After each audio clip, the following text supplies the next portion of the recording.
productive days, but this is where we're about. Thank you all to our panelists for coming out here to join us to share education with the community, to level up the community, help out our frontline community of the retailers, the bud tenders, store managers, the buyers, everybody, guys. Thank you so much for coming out. We really hope that this is an opportunity for us to collaborate. Us in the cultivation side, we know how to fight through selections and how to get quality out of our production. One of the biggest challenges is that not everybody comes to get to our farms and see the level of quality that we're searching for and doing what we can without the tent falling. Step back, okay. So, again, we are here because we want to help educate. We realize that there's a lot of opportunity for us to share some of these things that we do to go through the quality selection process, some of the things that we want to help educate on, to make sure that somebody that walks into a dispensary isn't just shopping on THC, right? I think we all know that we like to enjoy the experience, we like the flavor, we want to try something that is new, that may be giving us a different experience that we haven't experienced before. But how do you do that? How do you convey that message to the consumer? So we've invited our panelists up here because each of you have a very unique perspective, and we appreciate you guys dedicating your time up here to help share some of your thoughts and perspectives and journeys to get to where we're at today, because that cheesy slogan on the banner, it's not just for cultivation. Let's grow together is for the entire industry, guys, and we're trying to make sure that we have everybody out here together, and that's why we're live streaming on Grow World. So thank you, Nick, for giving us the platform to do this live, brother. Yes, sir. And if you are not on Grow World, if you just scan the QR code, or if you're on our Instagram page, go ahead and click on the bio. You're going to see a link to join Grow World so you can access these live streams, access a lot of cool commercial trials too, but there's going to be a lot more stuff we're going to talk about. And you can get a shirt if you sign up for Grow World. Now, some of the things that we've been kind of ideating is how do we give access to the farms, right? There's certain farms that you will not step foot into because the biocontrol and safety hazards, those just never let you in. We totally get that. But there will be farms that we're going to start to work on, something in particular that we want to help educate on, and that's going to be a part of the process so we can help further the education, create those champions of the stores, create those champions of the brands. And this is an interesting journey. We want to help people understand a little bit more about what we're going through, and ultimately how do we get to a friendlier community that is not focused on THC. So without further ado, I would love to introduce our panelists. I'm going to start down here at the end, please. Mr. Freddie Big, co-founder of Planta, co-founder of SF Canna. Thank you for joining us tonight, Freddie. Thanks for having me. Hell yeah. Round of applause for Freddie, please. Woo! Freddie! Hell yeah. Next up, we have Miss Amy Barnes, who I've personally had the pleasure of working with at Main Stage, Sacramento. When Cultivated first had its clone drop in 2020, Amy was there to help us, to help get the adoption day set up. That was my first retail experience selling cannabis in a dispensary. So Amy, you hold a special place in my heart for help coaching me through that process. And I'm very grateful for our relationship and where we've gotten to today, with you now being the store manager, starting off as a bud tender role and elevating your way up. So thank you, Amy. Yeah, no problem. Thanks for having me here. It's been a pleasure. Thank you. Round of applause. Thank you.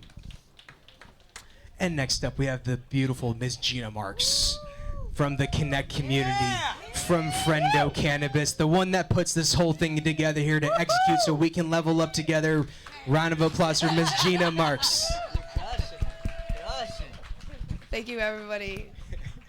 Proud of you, Gina. Wait. Oh, no, that goes that way. Sorry, see, I don't want this part. Next up, we have Mr. Nick Marin, founder of Grow World, formerly of Canna Cribs, the man with the plan that's put the best videos out there on cannabis in the world. This dude is highly regarded. We're blessed to have you out here, Nick. Thank you for making the trip from Mexico to come out and be with us here today. Claro que sí, gracias por todo. Ándale pues, compa. Round of applause for Nick, please. Yeah. And last but not least, the one with a very, very interesting story that started from a bud tender, that elevated her way through that rank to have her own dispensary, to have her own brand, Mrs. Mindy Galloway. Oh, let's go. Round of applause, please. Well, thanks for having me, Sergio. Thank you for having us at your dispensary today. It was very cool to stop by the Pocket to see how everything worked, and everything that you guys have put together. It was a really cool experience. And thank you for the bubblegum horchata that too. Thank you for that. The heat. All right, so the purpose of this panel is to educate. We're here to level each other up. We're here to share our best practices with the community. We want to help our bud tenders, our retail buyers, everybody that's part of this supply chain, because we know that there's a miscommunication from the farm all the way to the consumer. So what are the key things that we want to take away from this discussion? Well, if you can walk away with one thing tonight, one thing, that's it. That's all we're asking for you to do, is just take one thing and apply it.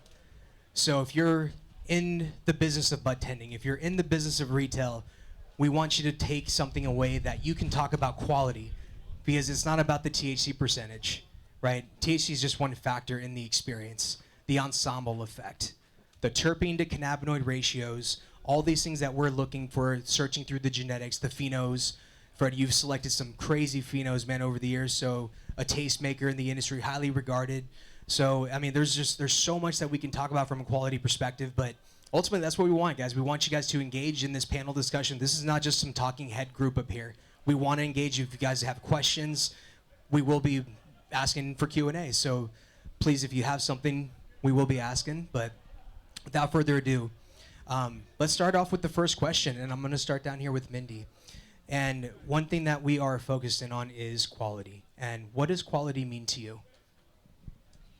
So quality is personally to me, about knowing where your cannabis comes from, your knowing your people, knowing who grew it, because there's many different kinds of growing practices, and there is so much debate. Like, I see people argue about it like it's this or this, but it's really the care and the attention that person is putting into it, and to me also the energy. And so if it's on a personal level, how I deem quality is knowing exactly where something came from and how they're doing it.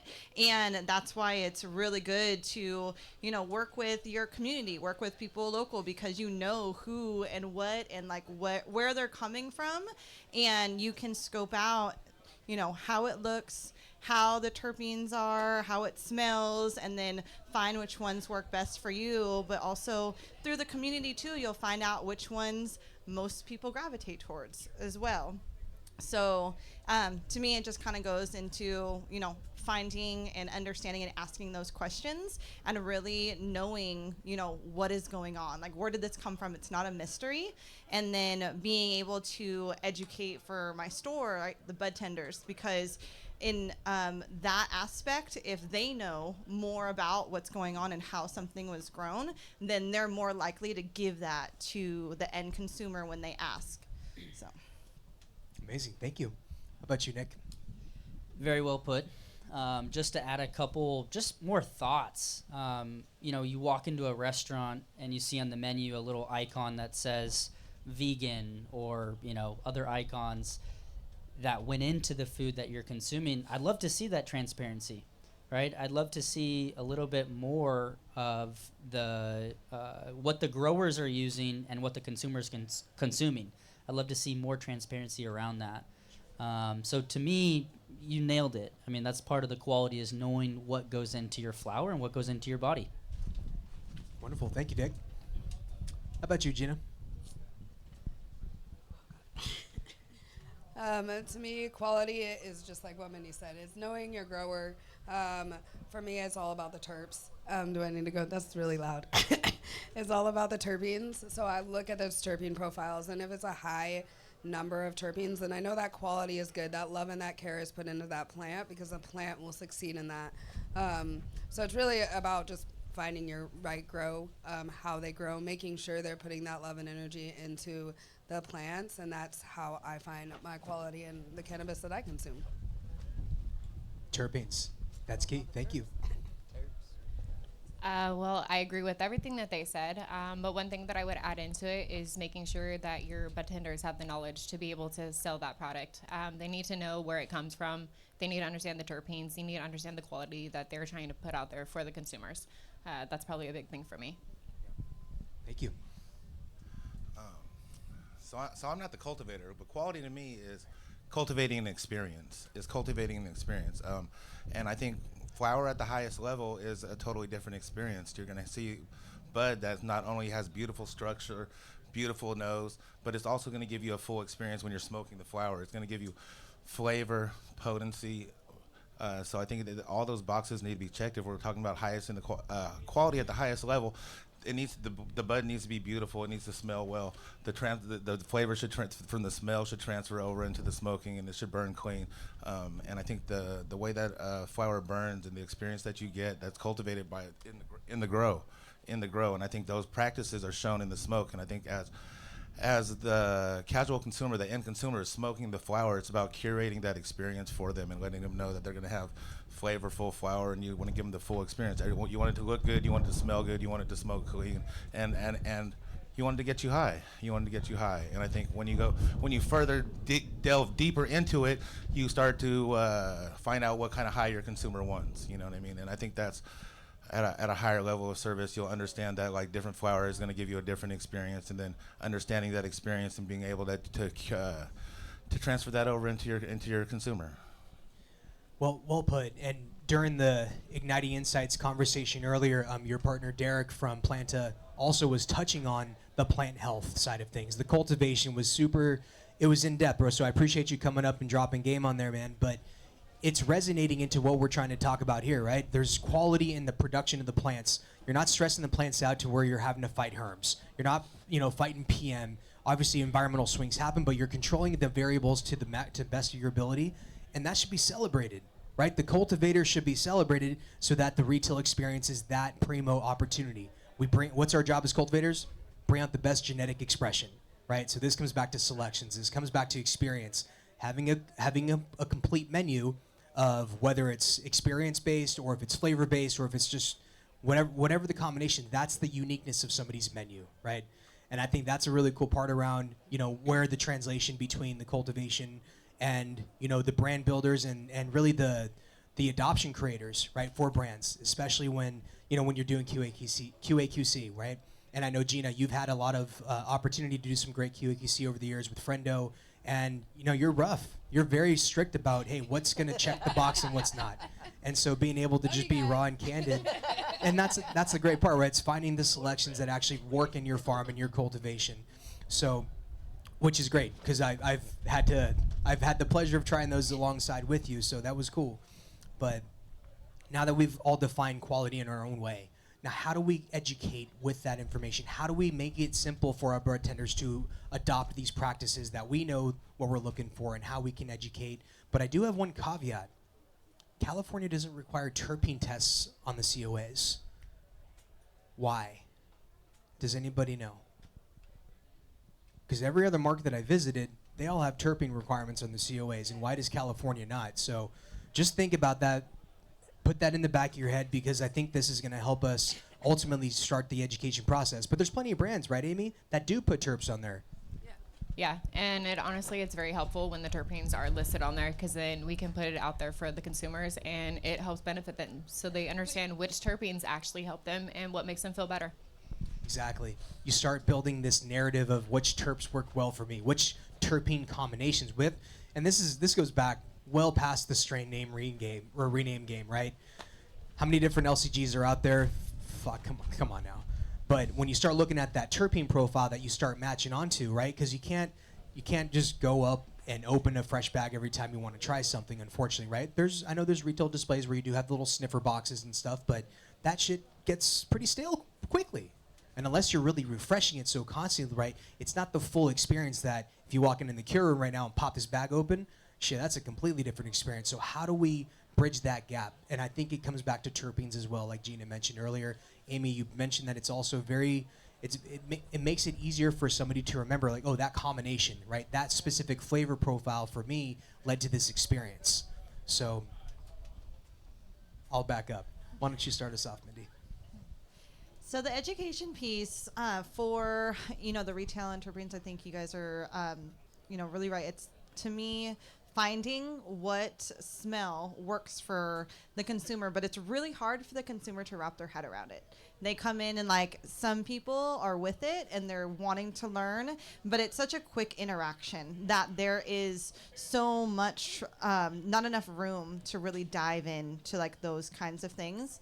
So, having some stuff that's fresh, like I always use smell jars. So even if like it's hard to find the terpene profile, pinpointing, like really having them smell, okay, what do you smell fruity? Like, do you smell, and really at the basic level, because like the consumers are coming in, like they are, they're just trying to find what works best, and it's our job in order to help guide them, right? Like we're that, guiding, and if we know that we're bringing in really good quality flower, and then we know that, okay, well now I can find something that will really help this person, and like try to guide them.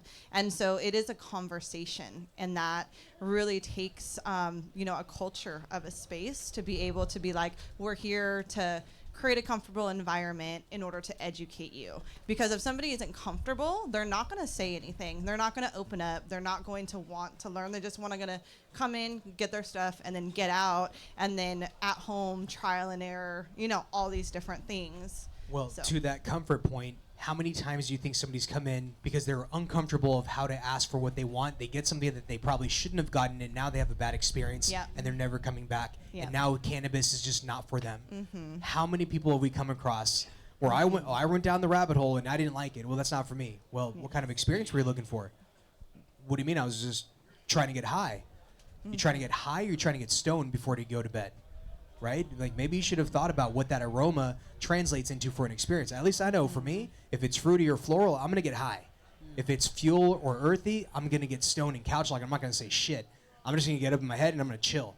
So having that baseline for myself, I can help other people try to find out their narrative as well, because everybody's endocannabinoid system is different, right? The consumer does not understand fully their own endocannabinoid system, because maybe they haven't had that much experience with it since back in high school. Yeah, I remember smoking. Cool. Okay, well, there's a lot more breeding going on now. So we're breeding for potency, we're breeding for terps, and not to say that that's a good or bad thing, but there's a reality that these things they're strong. You're going to get a very severe, you're going to get an experience one way or another, right? And I think that's something that how do we coach the consumer down that pathway? I will say though, having the terpene conversation helps steer the way to be like, the percentages don't matter, by the way, because you're talking about so many other components of the actual plant that it's easier to go down that kind of education platform about percentages and what they are.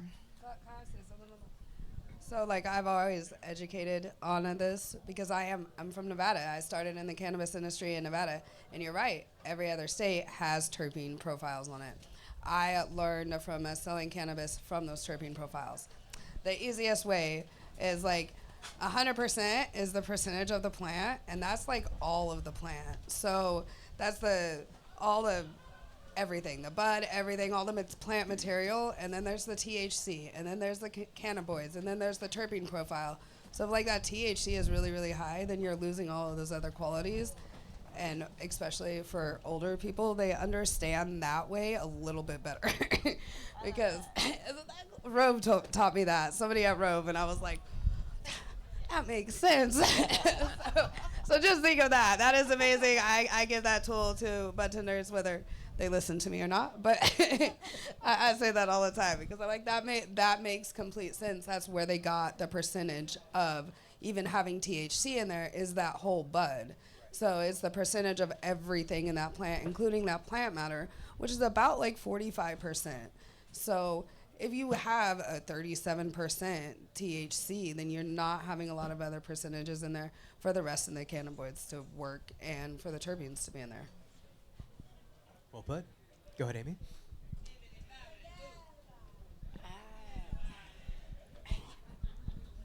Terps. Follow up on I the know, terps I was here. trying to think. Honestly, it's, just like making sure that the consumers know by giving them the best information and having your budtenders knowing. I relate with what Mindy said. At Main Stage, we do have the open jars where you can actually sniff the weed and they can smell it and see what they like, versus if they don't like one, they can try out another one and smell that one and see if that one's better for them. It's a really big thing to make sure that they understand the terpenes, especially like what you're saying with like the higher the THC, it means nothing. It means that there's not going to be anything else that's going to be beneficial for you. I have a question on those sample jars that are out. Or how often are they refreshed? Is that a brand expectation for them to dictate when it gets replaced? I'm going to be honest, at main stage, they change pretty often. I would say the flower probably sits on the shelf for maybe up to 2 weeks, and then we're rotating out to something else. The flower that we have there, we try not to get too much of a bulk so that way we can push the product a little bit faster. And it seems to be better for the customers as well because they have different varieties to pick from. I respect the smaller purchase buys. I really do, because it keeps the product fresh at the cultivation or the distro where it's climate controlled, and then you can go through it a little bit quicker at the dispensary. You don't have to sit on product, and I'm not saying that your guys' backroom isn't climate controlled, right? You have a level of climate control, but it's not 60-60 like we have over here. Well, that gives us a chance to get a little bit more of variety for the customers as well. So if we limit it a little bit, we can do that. But I will say our inventory is packed. It's always packed. It's never ending. We've always got deliveries coming up with something new. Go ahead, Freddie. We're talking about terpenes? That's the question. Terps. How are we using terps to educate our front line? Right. I think that it's about educating and building a relationship with your consumer and letting them know that terpenes have a huge impact on the entourage effect that the cannabis gives. So while something might not have a large THC content, it might have a really high terpene content. And I do think that there is, we're looking for flower that has high THC content as well as high terpene content is like really the goal. But I think it's just educating the customer and letting them know that the terpenes play a large part in the overall experience. Couldn't agree more. And as we start to identify, like, what is the percentage of terps where we're impressed, right? You guys see plenty of product on the shelves. What is that terp number that starts to really drive? Damn, these guys are doing something a little bit different. 3%? 3%? What about you, Amy? What terpene percentage level do you think is like above extraordinary? 30s. So 3, okay. Gina? Yeah, threes. 3 or above? 3 or above. Okay. That makes me know that has like a high flavor. The entourage effect is gonna be very, very heavy. So I'm gonna get that high that I want from that terpene profile. Okay. Like, no questions. What about you, Nick? What percentage? I'm sitting amongst experts and I'm listening to them. I trust you guys. Mindy? I mean, same, just like 3%. But I like when people have like visuals, like bars, and then people, narrow down. And to be honest, not that many people put their terpenes on their packaging. So we got to ask for it. Like, ask the brands, like, hey, can you put the terpenes on there? I want to get to know this. And hopefully that'll happen more. But there's, I'd love to compare more, but there's just not very many that do that. Huge takeaway for brands listening. Include your terpenes on your packaging. Pie charts. Yeah. Lots of Include visuals. your Help us. terpenes on your packaging. All brands. Just saying. It would help. It would certainly help build that confidence of a consumer coming back in to be like, you don't have that one, but this is a similar terpene profile, right? If it's limonene, caryophyllene, or whatever the combo might be, I know that OG profile that I was looking for. I like that gassy profile. So if you see that terp combo, it's like, oh shit, that probably could get me in the right direction. I do have to say, so like we were discussing quality, like with Friendo, and I get to work one-on-one with him. That's how I discover quality as well, is working with a brand. They didn't have their terpene profiles on before. I suggested it to them, and we have our terpene profiles on the bags now. And on the website. It's an incredible website.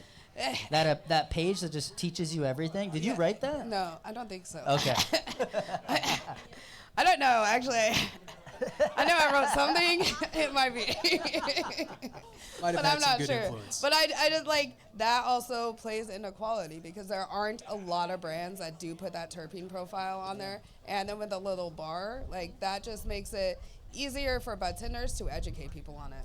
Not all brands are in it for the right reasons or the same reasons, Facts. right? Very good point.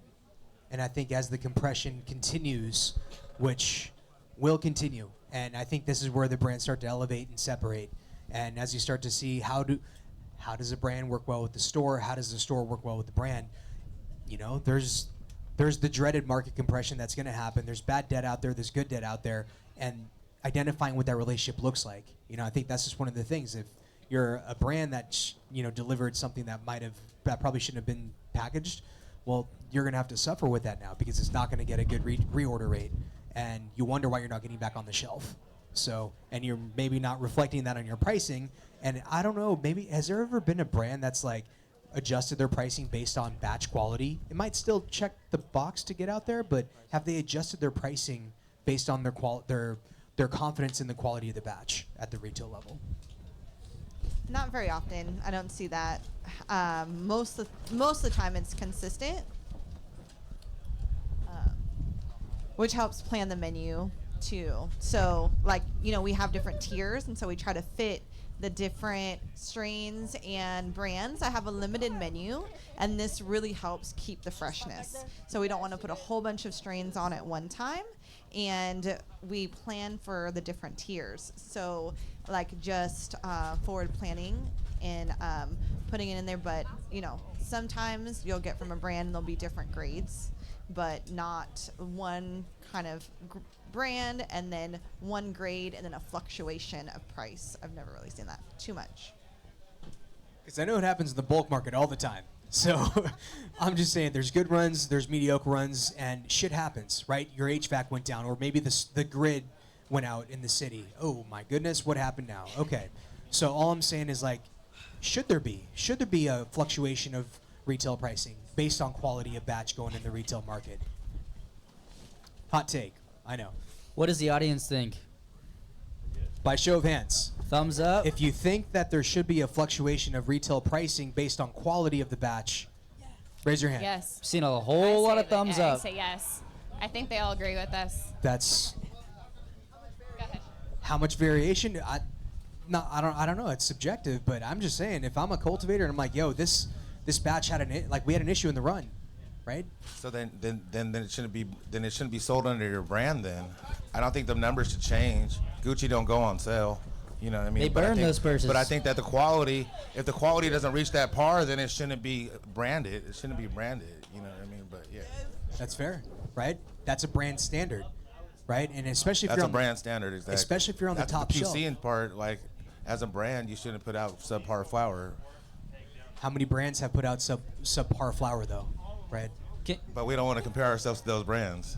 Bingo. So there's levels to the branding game. There's levels to the QA QC, and that's what we want to educate the consumer. How do we get them to understand that there's people that identify as a QA QC batch that is required to go to my brand, and something that just does not cut that, it's not going to my brand. How do you build that trust and loyalty with the consumer? As someone outside of the California market, could you please teach me what just happened with the recent hot topic of the testing and the samples failing, and what happened? Teach me as like a complete noob. I have no clue what happened. Would any one of our panelists like to touch on that? I know vaguely about the testing, but anyone know about the THC percentages and the variance of Products getting pulled off shelves, and what happened recently? So- Recalls happen all the time. There was a really big one recently, though, right?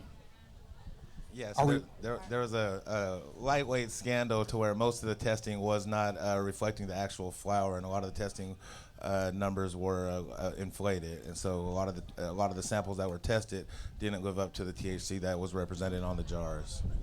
So price inflation to the consumer, where they No, it was pay just higher. No, it was just flour. Okay. So, like, let's say a flour that was tested at 22%, a lot of time was listed at 30%. So a lot of the testing, yes. So a lot of the numbers that was listed on the jars didn't live up to what was actually being tested. Were the consumers paying more for a lower percentage product, though? I guess that's one way to look at it. I would say that it was influencing the purchasing decision, right? Because when a consumer's coming in, I want the highest THC product on that top shelf. Well, hey, did it really deserve to have that recognition, right? The way that I would put it is that they falsified the percentages, but there are cheaper brands. Yeah, they falsified the percentages and they say that it's a higher percent, but at the same time, there are cheaper brands out there that do have higher percentages versus some of the brands that are a bit more expensive and they have a little bit lower percentages because they have more of the terpenes. Yeah, sometimes you can't even sell, like coming from the brand perspective, if your flower isn't above a certain percentage, sometimes the dispensary won't even buy it. Like, Wow. depending on, you know, what, who you're talking to and where it is. But yeah, standardization if it falls below that. So it became a really big thing to be able to have high percent THC percentages, and that's what drove the consumer thinking that this is the best too. But it all like driven by itself. I think we've all heard the analogy. You don't go into the liquor store and ask for the highest alcohol content in your drink, right? It's why are we doing it here? Maybe on Tuesdays. But when it comes down to, like, we are working with a living, breathing plant here, and there's going to be nuance. There's going to be ranges of quality, expectations of that genetic. That's where the cultivation comes into play to make sure that they've got their SOPs. They're hitting their crop steering targets to make sure that they're bringing out the best genetic expression and not getting that plant sick. Maybe maybe they rushed it or whatever happened in the dry cure process. Maybe there was some equipment failure.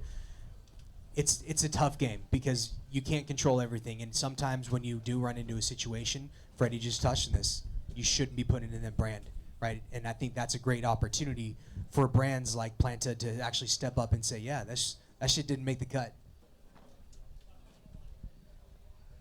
So I want to get your guys' perspective because you each have had a journey along the growth pattern of your professional careers as entrepreneurs, as brand builders, brand owners, dispensaries. You know, Nick, you've had a very unique perspective around the globe of going to all these different cannabis markets. I know recently you got back from Colombia, and which is primarily an export business, right? They 100% export. They do not have a domestic market. All the weed grown in Colombia is for export. Flower and oils. There's no dispensaries. and that, you know, I feel blessed that we have dispensaries, right? This is a cool thing that we get to experience. I know we're limited with lounges. Like, why don't we have more lounges? I have no fucking idea, but we need more lounges. People need to be able to experience this with food and wine from California. Like, this is the best place to eat in the fucking world. Like, straight up, we got the best food out here. We got the best wine. Why can't we enjoy a joint with it? So I think there's definitely opportunity for us to progress. And how do we communalize that? There's plenty of opportunities, of course, but, you know, that if I can wave a magic wand, that'd be one thing, is we should get more lounges so we can consume together. It's a communal thing, so. I agree. I've been working on that one with the city for Second. years. Like, let's go. So, Any politicians out there? Raise their hands. No? All right, thank God. so I'd like to talk about some of the challenges from the farm to the consumer, right? And a lot of this comes back to communication and leadership and interpersonal skill sets. Let's just say it's soft skills, right? I think soft skills are not recognized as something that we celebrate enough, because I think that there's tremendous amount of sharp elbows. There's a lot of ego in cannabis. We know that, right? There's a lot of people that just don't want to collaborate. There's not a lot of people that want to educate. There's not a lot of people that just don't want to do the things that we enjoy and why we have love and passion for this plant. So I know that the succession plan topic that I put on the slides, which unfortunately we don't have because the wind blew over our TV and we don't have a presentation right now, but you can find it on our website. That slide talked about succession planning, and you guys are all leaders in your own regard. What does succession planning mean if I'm a bud tender and I want to be in the industry, but I don't really know how to get through the industry, right? Maybe I'm starting off as a bud tender because I want a discount on my weed. That's fucking great. That's totally good. No problem. But what next, right? You got brand builders, you got cultivators, you got extractors, you got whatever part of how do they know where they want to go, right? Is there an incubator program? Is there brands out there that are like, yeah, we want a fresh opportunity with somebody that just has passion for trying to figure it out, right? Is there anything like that out there? I hope. Maybe we can put one together here. Who knows? And I think what I'm really looking for your guys' perspective on is the way you build teams, the way you communicate, the things that you're passionate about. I would really love to hear from you guys on that. Who'd like to start? Can I nominate Mindy to talk about mentorship? Mindy, you've been nominated. Round of applause for Mindy. Thank you. I will talk about mentorship. Let's do this. Yeah. So it's all about people. Everything is all about people, from the culture to the way that you learn. And you have to be a certain person too, right? Like, you have to be able to want to learn. You have to be able to want to put everything that you have in it, do it for the right reason, do it because it's in your heart. And then, find people that are like-minded, that you can flow with, that you can understand, you can ask questions to. I went through, I was lucky enough to find some really good people in my life that mentored me. I went through an incubator program, learned how to do all the different business type things that are boring, but that we have to do in a business. And you have to know those things. Even if you are not good at it, that's okay, because you can hire somebody to do it for you later. But you have to know what to do so that you can direct them and be like, okay, this is how I would like it. This is what I want to see, So being in spaces where you just have really good people in your life. I think being a nice, good person goes a long way.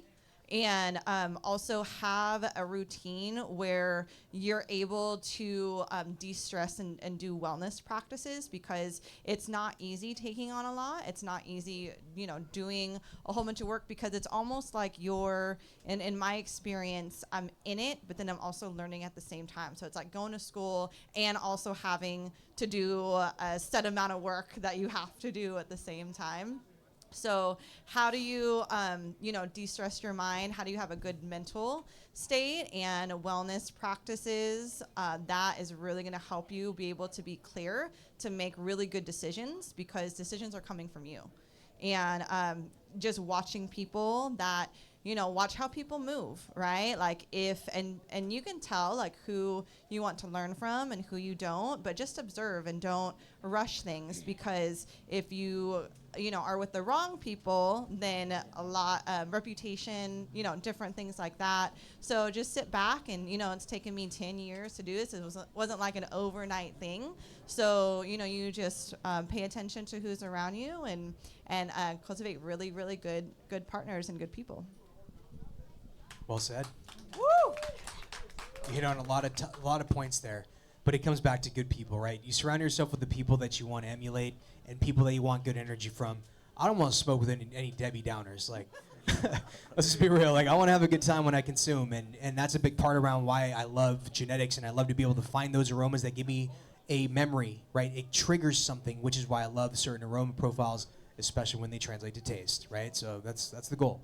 But a lot of great stuff there, Mindy. Thank you. I will also say too, if somebody helped you get up, put your hand down and help other people as well, and spread the knowledge when you can. So. Well said. Helping each other out. So, Nick, why don't you? Just piggybacking off of that. So, outside of family, teachers, coaches, as a kid, those were my mentors. And then I got to a place in my life where I had to replace that, right? I had to go out and just ask people to guide me. And for anyone out there that maybe doesn't have a mentor or would be interested in getting a mentor, don't be shy. Look at people that have lived a life and built a career path that you want to follow yourself, and just reach out to them. I have a couple mentors right now. ATN from Berkeley Patient Group is one of them. He's been mentoring me for 6 years. I've never even met him. I had one meeting with him, and you know me, I'm not a shy guy. I emailed him and just said, hey, you have walked a path that I want to learn from, and it would be my absolute honor if I could just chat with you for an hour once a month. And he said yes. And his only agreement with me was that one day when we ended our mentorship, I would pay it back. I would find someone, or someone would find me, and I would mentor them. And that's our pact. That's our agreement. So shout out to ATN, and for anyone that wants a mentor, again, just reach out to them. The worst that they could say is I'm too busy or no. That's great advice. So, Gina, I've seen you grow professionally, personally, I've had the pleasure of building this thing with you, and it's been amazing to watch your leadership skills thrive. And, you know, it's been amazing to see how you've gone through that, because when we first met, you're like, I think you were still with Rove at the time, right? Yes, you I were doing a was. great job educating on terps, and then you transitioned into Friendo, and that's where I was like, oh shit, like Gina is all about the terps. She's selecting these tastes. You know, she's got a great palate. So I respected you for that. And you didn't lie when you something didn't smoke. So. JJ, what do you say? But again, I've seen you rise into this leadership position, right? You're respected in the community. You're out here. You're hustling. You're grinding. People see how much effort you put in to make this happen with us. So I first I want to commend you and thank you, because the Connect Thank you. wouldn't be here where it's at without you and what you're doing. So a round of applause for Gina, please. The Connect is amazing. Hustlers. That's Jamie just back there holding our stage down. Thank you, JMO, for holding the stage back there. Is that Jamie? Yeah, I think so. First off, just thank you, Sergio. Like, I have, from watching this just grow, I remember our first conversation was just like a text, like, okay, what terps are in this? And you were testing me, and I got it right, and you're like, damn, okay. Because a lot of people, I guess, don't pass that test. So, like, this opportunity just to be a part of this is my plan. This was my goal as soon as I got in the cannabis industry. I met a budtender. She told me about terpenes. It's always been about the terps for me. Before it wasn't, but it became all about that. So just like yeah, I'll be a budtender. I'll get a discount on weed. And then being in the industry, it's all about people. It really is. Every single person that I come in contact in the industry, I love you guys all. You know that. And it's really about the people and the energy that you have in. And thankfully, the cannabis industry has a lot of good souls and a lot of good energy. And we can all learn from each other. And that's pretty much always learning, always being a part of that. That's my whole plan. And if anyone has had the pleasure of talking to Gina, she talks to you with a smile on her face at all fucking time. No matter what you're talking about, she protrudes just positive energy. So that has brought you to where you're at today. Like you approach things with a smile. Yes. Even if it's a tough conversation that needs to happen, it's like, Yes. hey, we got to talk. But you still have a perspective of positivity, and I think that's it. Like that's why this thing is growing. That's what this plant is. It is all positive. The plant is positive. How can you be negative and not have a smile on your face? Like, look at us. My birth parents, they were the biggest stoners ever, and they passed away before it became legal. So like I know they're just like smiling down, like looking at like, this is what my daughter gets to do. And so that is like my positive, like every single day is just like, yes, it's a lot. It's a lot. But I have to have a smile on my face, and we have to remember that in life is just to always have that positive attitude and know that the grind is going somewhere. You are helping people out in the sense, and I love helping people. I love the first person that I helped. They actually they didn't cure their depression, but smoking limonene actually helped their depression, where they were no longer having suicidal thoughts. To hear that as a budtender and come back to you, like I'm like, this is what I want to do for the rest of my life. Like I want to do this. That's power right there. I would say being open to learning new things. Nothing comes easy, so you have to be open to taking on the new challenges. Definitely being kind to people. You want to treat people how you want to be treated, and being mean to people isn't the way you want to go about things. You just want to take care of that, and like just everything what they said, I agree with all of that. But just the biggest thing is making sure that you're open to learning new things. It's a big thing. Well, Amy, I've seen you grow throughout main stage, obviously, right? Main stage, I've seen the progression, right? You went from your different roles within there to now being the store manager, and you know there's a lot of respect that you've earned along the way through that process with the way you communicate, not only just to your team but to vendors, right? I'm one of your vendors, and I really appreciate that opportunity because you tell me when shit isn't good. The way you talked about some issues that we may have had on certain things, you're like, hey, we got a problem. What are we going to do to fix it? We're honest. You got to be honest about it. There's no need to sugarcoat it. There's no need to beat around the bush. We're adults, and it's business, and we want to make sure that everything is going correctly. You got to communicate. You got to communicate, and it's the delivery, okay? You can't just be a dick about it and just say the shit's fucked up. Yes. You have to go the right way about it. There's a delivery Yes. method that, except for Gina, but you do. Yes. The smile saves her. So for me, it's about the approach, right? I don't mind having difficult conversations. It takes a lot to piss me off to actually make me get mad. But again, it's just a conversation. You need to know how to address somebody with humility, with respect, because you know that it may or may not have been an intentional issue that may have occurred, right? Nothing's intentional. Everything is just, like I said, you want to make sure you're communicating and you want to make sure that everyone knows. And if you don't know, then why would you do that to somebody? Why would you leave someone and not knowing what's going on and just leading them on type thing? You know, it just in like normal life. You don't want to lead anybody on in a friendship or relationship, anything like that. That's exactly why cannabis has community around it, right? Because we care about each other, we care about the plant the same way we do. So I think that's a very important thing as you're going through your progression and your succession plan in whatever part of the vertical of the industry that you want to be in, whether it's retail, whether it's brand building, whether it's cultivation or extraction or whatever it is. Just don't be ignorant to people that want to be collaborative. People want to work together, right? They want to actually find the people that they can work with. At least that's what it is for me. Well, and learn from, because you can always learn something from somebody. Everyone should be learning something new every day. Couldn't agree more.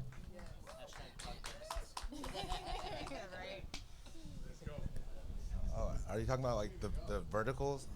I think an important part about the verticals is that like is finding something that someone likes to do. You know, I've tried different positions. I've cultivated, I've made rosin, I manufactured, I've done distribution, marketing. I like the more creative and the sales side, lean sort of towards the sales side. So I think identifying, I think there's there's roles in the industry for every type of person. So I think finding a role in the industry, doing something that suits you and makes you happy is a big part of overall wellness. Because if you're spending a significant amount of time doing something you're not necessarily geared towards, you're not going to be as happy as if you weren't. So like per se, like I've cultivated before, but like, am I the type of person that wants to be locked in the cultivation for 60 hours a week? I'd rather be out here talking with you guys. So. You just touched on something, Freddie, that a lot of people struggle with, identifying the things that you don't want to do.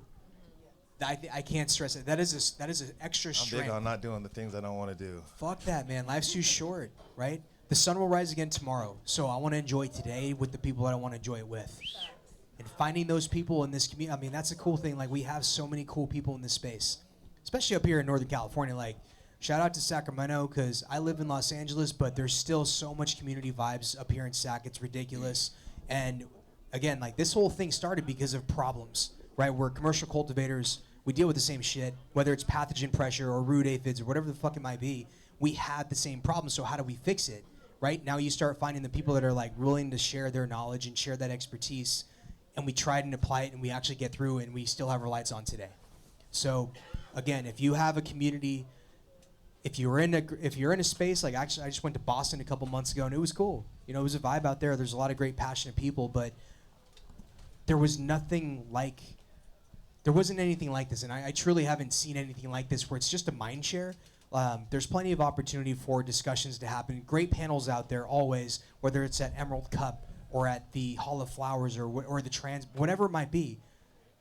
It's community based. And so how do we continue to push each other to get into the strength of leveling each other up and keep going? Because we haven't even started the true industry yet, guys. We're still in R&D mode. That's where we're at right now. We're seriously not even on yet. So aligning with the people that you want to grind with and be passionate about what you're doing. And don't do the shit that you don't want to do, right, Freddie?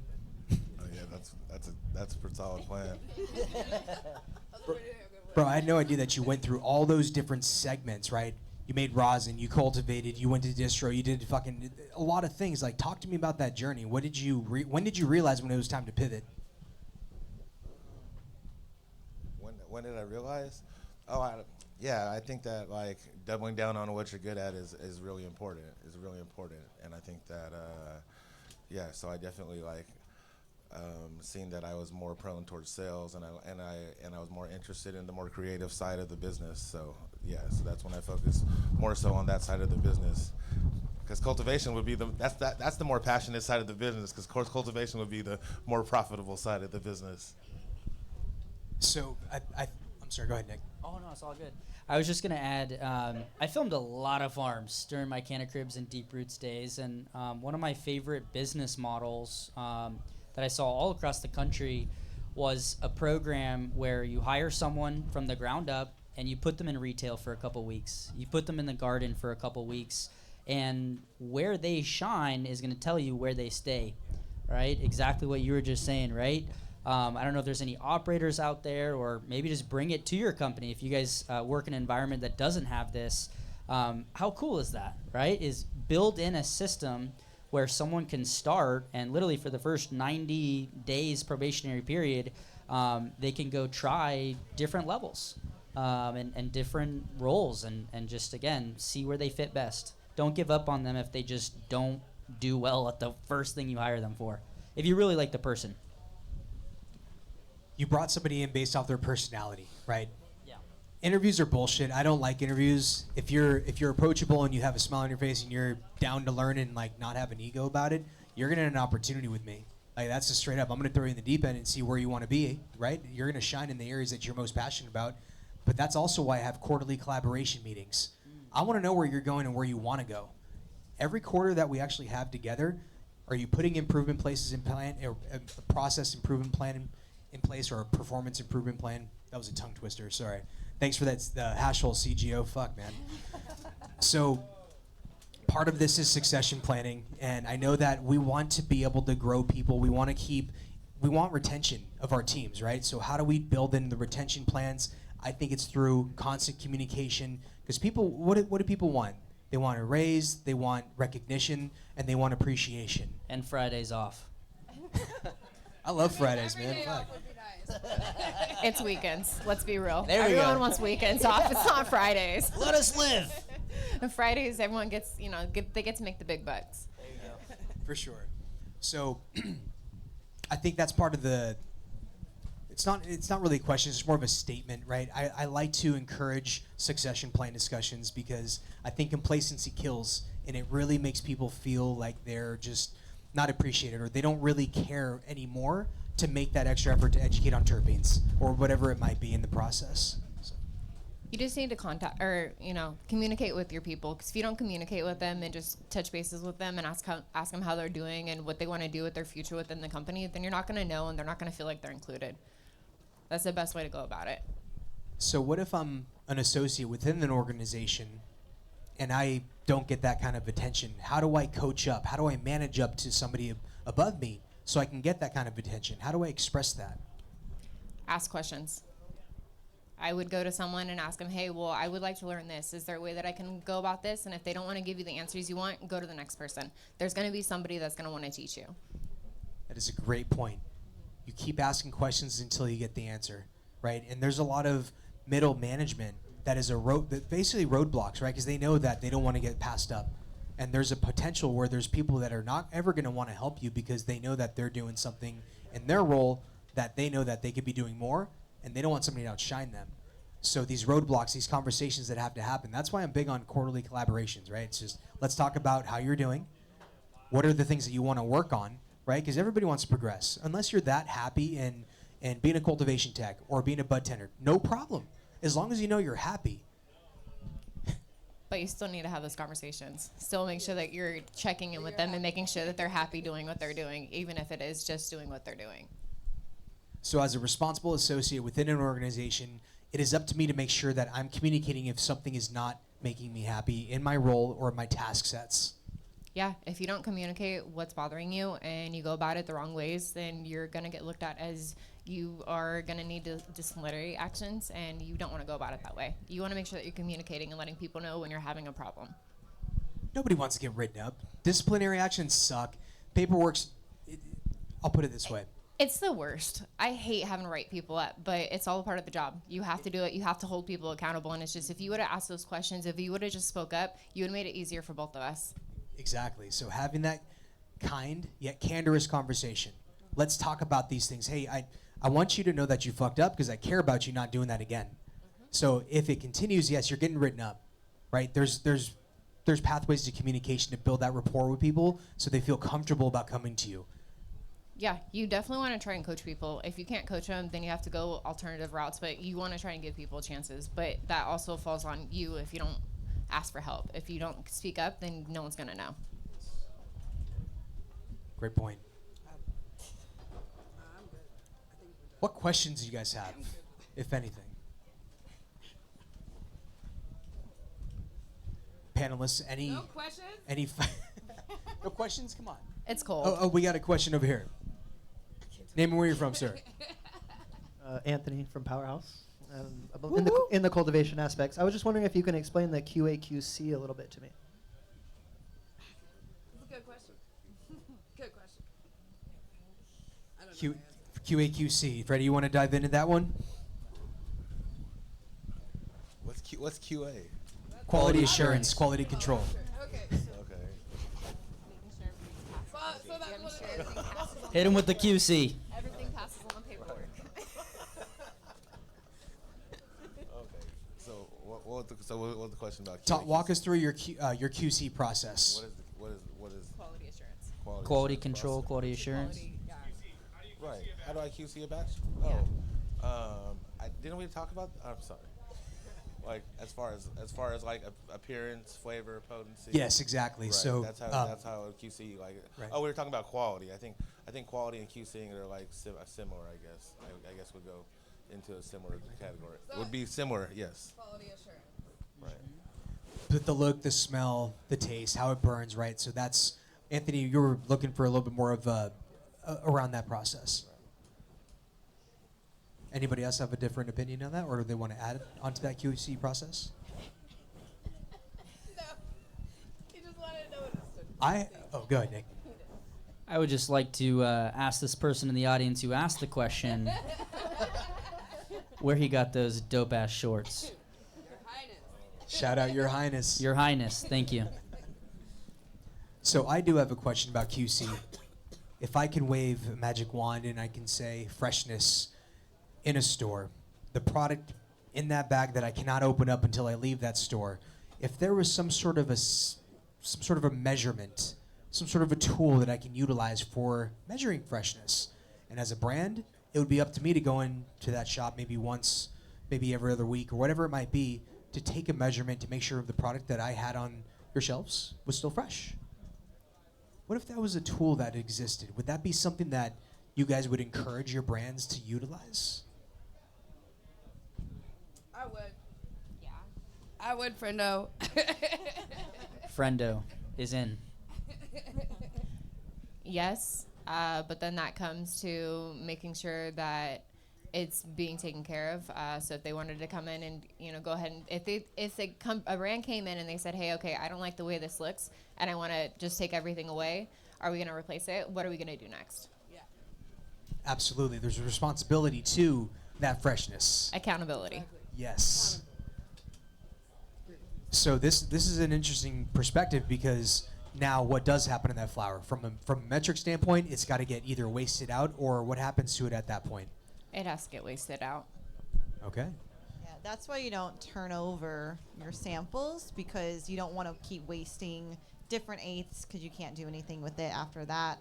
But I do think freshness is a really big issue in the rec market, and having ability to try and preserve that freshness as much as possible. We were talking about the small batches, like different ways, small menus, different ways that you can utilize your tools in order to maintain the freshness and, work with the brands. Because it's not good for your brand if somebody grabs it, it's been sitting on the shelf for 2-3 months, and then it's not a good representation of what you want the consumer to open and experience with your name on it. Very true. That's why it's a very big deal for when deliveries are intaking those. They're paying attention to the package dates, because that is a big thing. So then you don't have those dates that are a couple months expired. Yes. And I gotta say, that's like also with the brands and with the sales. Like you said 2-3 months. That's a long time for the flower to be sitting on the shelves, that brand is not already coming to you and making sure that product is, like, I say a month, like it needs to be sold off of the shelves in a month just for that freshness, for that quality. So that goes back to the brands themselves, is making sure that their freshness is in there, that they are doing the small batches, and sending in smaller orders too, so you don't have like the same stuff just sitting in the shelves, because consumers want to try something new all the time. So I think that also like plays a part in like sales. Your sales needs to go in there at least all the time. Know what's on the shelves. Know how it's selling. And if it doesn't sell, educate the budtenders and the staff on how to sell it as well. So Excellent points. Any final thoughts? Because this is our first Connect After Hours. We will be, I mean, this is live streamed on Grow World right now, but this will be going up on YouTube. We'll be taking some follow-up content on this as well, because we want more budtenders here. Like, I know you get off work late. That's why we're staying here late, is so you can join us to be a part of these conversations with us and to really dive in, because this is it. We're trying to collaborate. We want to make sure that we do have the opportunity to give you the information to help you do better in your job and to further your career path as well. Because ultimately, it's about the consumer, right? We all care about the consumer and what we're delivering as a brand, as a store, whatever it might be, a part of the vertical. It's a plant that brings us together. So I really appreciate you all coming up onto the panel tonight, for sharing your perspectives, your expertise, for being here hell of late on a Thursday. Like, really, thank you guys so much for coming out and making the time to be a part of the Connect community. I appreciate you guys. Round of applause for our panelists, please.